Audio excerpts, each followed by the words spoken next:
Hello అందరికీ నమస్తే. Welcome back. ఈరోజు వర్క్‌లోకొచ్చేసినాం. వర్క్‌లోకొచ్చేస్తే ఏందంటే, ఇక్కడ నేను 2 సైడ్‌ల వర్క్ అనేది నడిపిస్తున్నాం.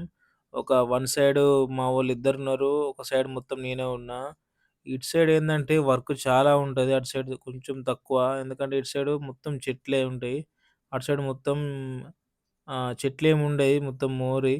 ఆ మోరి మీద చెట్లేముండయి. నేను చేసేది ఎక్కువ మాత్రం మోరి మీద చెట్లుంటాయి. చెదారం ఉంటది. మొత్తం చెత్త చెత్తుంటది. మొత్తం ఎండాకాలం ఇగ స్టార్ట్ అయింది కాబట్టి మొత్తం ఆ చెట్టుకున్న ఆకులన్నీ మొత్తం రాలిపోతున్నాయి. రాలిపోయి మళ్ళీ డ్రైనేజ్‌లోనే పడుతున్నాయి.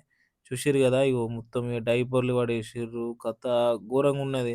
ఈరోజు నేను కర్చీఫ్ కట్టుకున్నా కాబట్టి బతికిపోయినా. కానీ దారుణంగా స్మెల్లొస్తుంది. ఇగ ఇక్కడ చింత చెట్టు ఉన్నది. చింత చెట్టు మొత్తం ఇగ కోతుల పాలయితుంది. మొత్తం దులిపి, దులిపి మొత్తం మోర్లు మొత్తం నింపేసినాయి. ఇగ మొత్తం ఏం లేకుండా తీసేసినాం.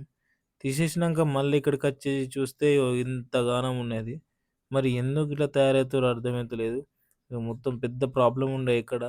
ఏం లేకుండా తీసి అవతలేసినాం. ఈ వీడియోకింతే.